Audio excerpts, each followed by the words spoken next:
என்ன அபிராமி, பூஜை ரூம்ல எல்லாமே இருக்கு, தாலி மட்டும் இல்ல? அதோ தாம்பூல தட்டல பாக்குறதுக்கே சின்னதா இருக்கே, அதுதான் தாலி செயின். ஓ அதுவா? பூத கண்ணாடி வச்சுதான் பாக்கணும் போல இருக்கே.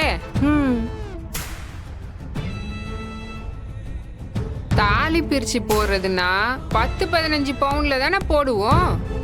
இவங்க என்ன ஏதோ பேருக்குன்னு தாலி வச்சிருக்காங்க.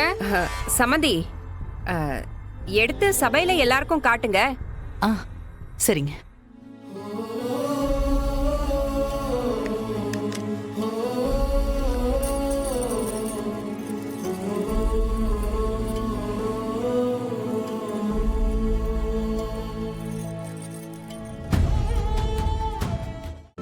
இன்றே டவுன்லோட் செய்து உங்கள் ஃபேவரட் ஷோக்களை என்ஜாய் பண்ணுங்க.